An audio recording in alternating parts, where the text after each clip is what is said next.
E você falando que as leis foram feitas para defender bandido, na minha convicção, eu acredito que não, porque eu acho que todos nós temos o poder de reintegração social, e isso é algo que é estabelecido na nossa Constituição Federal.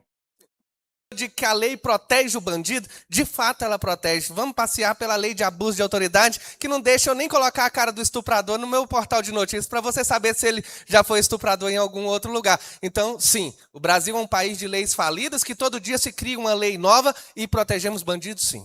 Mas prazer, meu nome é Maria Cícera, eu sou aluna do curso de Direito da UniJK. E eu quero começar frisando que o debate entre pessoas inteligentes, ele não geram conflitos, eles geram novas ideias. E a democracia, como sinônimo de participacidade coletiva, nós temos esse dever de vir aqui dar a nossa cara, dar a nossa opinião. E no papel, o projeto ele está lindo, bem utópico, na verdade, né? E assim como diversas leis no nosso ordenamento jurídico também, se a gente for ver. E o que eu irei fundamentar não será sobre a minha concepção, e sim baseada na nossa Constituição. O artigo 1º da Constituição Federal estabelece a dignidade da pessoa humana como o maior fundamento da nossa República.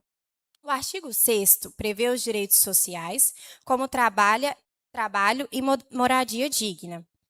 Então, recorrentemente, acredito que este projeto de lei ele é uma obrigação social e municipal.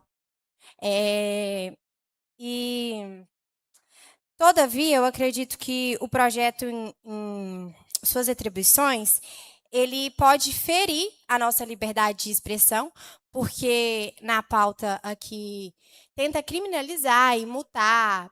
Como você mesmo disse, a gente tem aquela coisa do coração, nós somos seres humanos e a gente tem aquela coisa de doar para o próximo. E isso se chama empatia. Às vezes, sem compreender que a gente está fazendo mal para o próximo, mas na nossa cabeça, se ele está pedindo, né, a gente está fazendo bem. E eu acredito que a assistência social, ela tem feito um ótimo trabalho. E eu deixo os meus parabéns a vocês, porque a gente vê a grande mudança que isso tem feito. E deixo alguns questionamentos ao plenário, que não tem mais tanta gente, né? E eles questionaram sobre as emendas parlamentares, e vocês, como os nossos representantes, vocês têm o dever, porque vocês foram escolhidos para isso, vocês têm o dever de buscar emendas que contribuam para o nosso desenvolver, porque quando a gente fala João Pinheiro, um gigante em desenvolvimento, a gente tem que compreender que é para mudanças maiores, entendeu? E, assim como o meu professor Edmir ressaltou, deve haver uma verba X destinada para esse projeto. Então, assim, o projeto é lindo, traz grandes mudanças para o nosso meio social, que eu acredito que vai fazer grande diferença.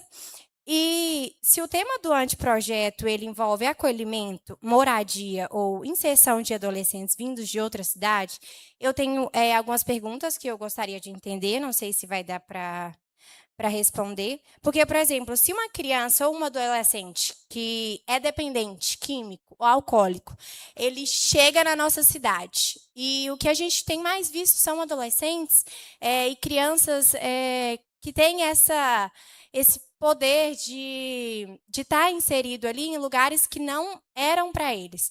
Então, tem a casa de acolhimento, sim, mas como que nós colocaríamos essas crianças dependentes dentro dessa casa de acolhimento? Como que seria essa mudança? Porque eu não vi nada no projeto que fiscalize o cumprimento do Estatuto da Criança e do Adolescente,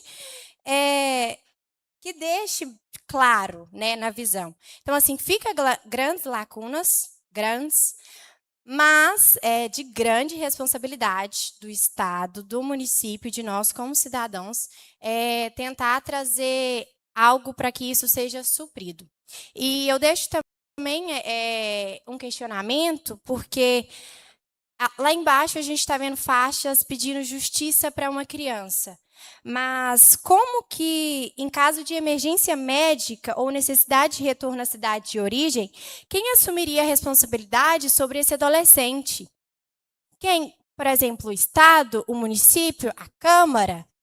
Fica essa dúvida. No mais, muito obrigado, agradeço a todos e bom dia. Pode. Sim. A partir de um momento que uma criança usuária de droga está em estado de rua, não tem nem o que discutir, não. Isso é abandono de incapaz, é procurar o pai e meter cadeia neles. A resposta é bem simples, não precisa nem de uma lei nova para a gente poder gerir em cima desse assunto. Na minha convicção como ser humano, e eu acho que na sociedade que a gente vê, muitas crianças têm sim sido abandonadas, não só as crianças, e agora idosos também, mas a maioria às vezes também não tem pais, então eles já são inseridos ali. Se a gente pegar crianças e adolescentes que têm essa dependência, muitas das vezes a gente não vai encontrar um responsável por eles. E como dever do Estado, é um dever do Estado, a gente buscar soluções. Então, assim, fica aquelas lacunas, como eu disse, e é por responsabilização nossa mesmo, é o nosso dever. E você falando que as leis foram feitas para defender bandido, na minha convicção, eu acredito que não, porque eu acho que todos nós temos o poder de reintegração social, e isso é algo que é estabelecido na nossa Constituição Federal.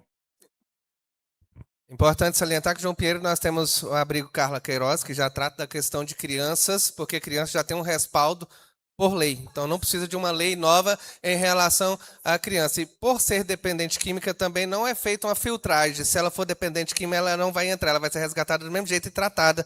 Pelo menos é assim que eu acredito. Quando eu digo que a lei protege o bandido, de fato ela protege. Vamos passear pela lei de abuso de autoridade, que não deixa eu nem colocar a cara do estuprador no meu portal de notícias para você saber se ele já foi estuprador em algum outro lugar. Então, sim, o Brasil é um país de leis falidas, que todo dia se cria uma lei nova e protegemos bandidos. Sim.